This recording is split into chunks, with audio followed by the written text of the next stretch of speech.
एक हदीस में आता है कि वज़ू क्या है, वज़ू मोमिन का असला है। जिस तरह इंसान असले के ज़रिए अपने दुश्मन का मुकाबला करता है ना, इसी तरह वज़ू के ज़रिए शैतानी हमलों का मुकाबला करता है। इमाम गज़ाली रहमतुल्लाह अलैह फरमाया करते थे कि तुम अपने क़ल्बी अहवाल पर नज़र डालो, अपने दिल के अहवाल पर नज़र डालो। ठीक है कि तुम्हारा दिल कैसा है, क्या जुल्मत की स्याही है, क्या परेशानी है, बदअमनी है, क्या दुनिया घुसी हुई है दिल के अंदर। तो कहा कि वज़ू से पहले और वज़ू की हालत में वाज़े फ़र्क नज़र आएगा। अगर वज़ू से पहले वाली हालत और वज़ू के बाद वाली हालत में वाज़े फ़र्क नज़र आएगा। तो आज भी अल्लाह वाले और कल भी अल्लाह वाले पूरी ज़िंदगी 24 घंटे बावज़ू रहा करते थे, 24 घंटे बावज़ू रहा करते थे, वज़ू में रहते थे, है ना। नबी सल्लल्लाहु अलैहि वसल्लम की एक हदीस मुबारक का मफ़हूम है कि तुम जिस तरह ज़िंदगी गुजारोगे इसी तरह तुम्हें मौत आएगी। तो अगर हम अपनी ज़िंदगी बावज़ू गुजारें तो इंशाअल्लाह हमें बावज़ू मौत भी आएगी।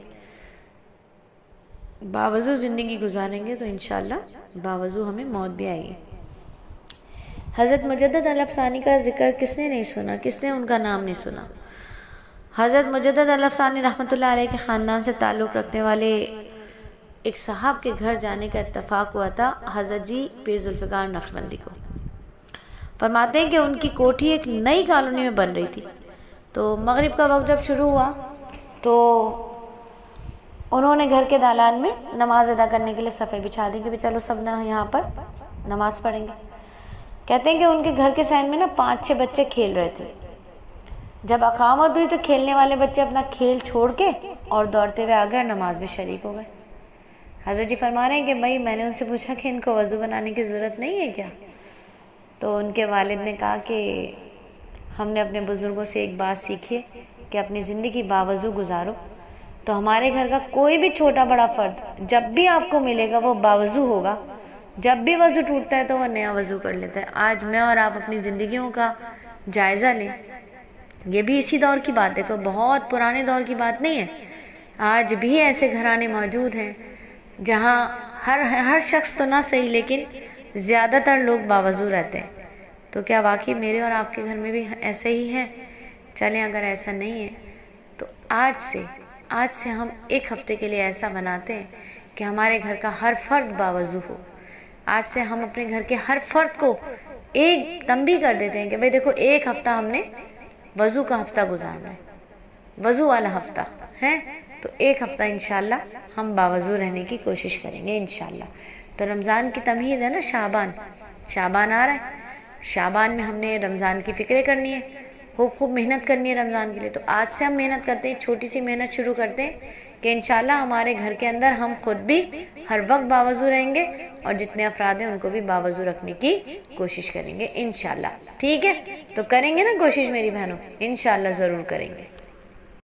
अस्सलामु अलैकुम रहमतुल्लाहि व बरकातुहू। उम्मीद है ईमान सेहत की बेहतरीन हालतों में होंगी। अल्लाह ताला का शुक्र एहसान कि उसने एक बार फिर हमें उस हल्के से जोड़ा जिस हल्के में हम कोशिश करते हैं उन कामयाब लोगों में शामिल होने के लिए जिनके लिए अल्लाह ताला ने ख़ुद कुरान में फ़रमाया फ़लाह पा गए वो मोमिनीन जो अपनी नमाज़ों में खुशू अख्तियार करते हैं। और नमाज़ों में खुशू अख्तियार करने के लिए सबसे पहले हम बात कर रहे थे वज़ू पर कि वज़ू अच्छा होगा तो इंशाअल्लाह नमाज भी खुशू व खुज़ू वाली होगी कि जिसका वज़ू हुजूरी वाला उसकी नमाज भी हुजूरी वाली। अल्लाह रब्बुल इज़्ज़त ने वज़ू का हुक्म फरमाया कुरान पाक में और हमने वज़ू के फ़राइज़ को समझने के बाद वज़ू की सुन्नतों को समझा कि वज़ू की सुन्नतें 13 हैं मर्दों के लिए और 12 हैं औरतों के लिए। नियत करना, बिस्मिल्लाह पढ़ना, 3 बार गट्टों तक हाथ धोना, कुल्ली करना, नाक में पानी डालना, पैदर पे वज़ू करना, मिसवाक करना, कानों का मसा करना, खिलाल करना हाथों पैरों की उंगलियों का, हर वज़ू को 3 मरतबा धोना। ये तमाम वज़ू की सुन्नतों में शामिल है जिसमें हमने मिसवाक को बहुत ही मुफस्सिल तरीके से सीखा कि मिसवाक नबी सल्लल्लाहु अलैहि वसल्लम की वो हसीन तरीन सुन्नत है जिसके लिए है कि ये 70 से ज़्यादा बीमारियों की शिफा है। आज हर शख्स परेशान है बीमारियों से, हर शख्स परेशान है। मैं कहती हूँ यकीन के साथ अगर मिसवाक करना शुरू कर दे कि जब मेरे नबी सल्लल्लाहु अलैहि वसल्लम ने इसको इतना अहमियत दी है तो यकीनन इसमें उम्मत के लिए कितना फ़ायदा होगा। तो यकीन कीजिए कि मिसवाक, कलौंजी, शहद इंशाअल्लाह आपको बीमार नहीं होने देगा। जब मिसवाक ऐसी चीज़ है जो आपकी रूह की भी बीमारियों को दूर कर देती है, अल्लाह का एहसान है। और उलमा ने फरमाया कि मिसवाक की सबसे हसीन बात यह है, सबसे ज़्यादा फजीलत वाली बात यह है कि ये मरने वाले को कलमा तैयबा की याद दिलाती है। तो बात करेंगे फिर मज़ीद आगे कुछ वज़ू की कि वज़ू क्या है। नमाज से पहले वज़ू करना लाजमी है। जिस तरह जन्नत की कुंजी नमाज है, इसी तरह वज़ू नमाज की कुंजी है। नबी पाक सल्लल्लाहु अलैहि वसल्लम की एक हदीस मुबारक का मफ़हूम है कि मैं महशर में अपनी उम्मत को उनके आज़ाए वज़ू से पहचानूँगा। और आज़ाए वज़ू कितने हैं? 4 हैं। आज़ाए वज़ू कितने हैं? 4 हैं। तो यकीन कीजिए मेरी बहनों, अगर हम ऐसा वज़ू करेंगे तो ये चमकेंगे, क्योंकि ये चमकेंगे तो नबी सल्लल्लाहु अलैहि वसल्लम हमारे आज़ाए वज़ू से हमें पहचानेंगे। जब ये चमकेंगे ही नहीं तो हमारे नबी हमें कैसे पहचानेंगे? ये चमकेंगे कब?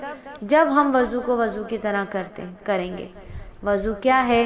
वज़ू करने वाले के सर पर अल्लाह ताला की रहमत की चादर होती है, और जब वो दुनिया वालों से बातें करता है तो ये रहमत की चादर हट जाती है।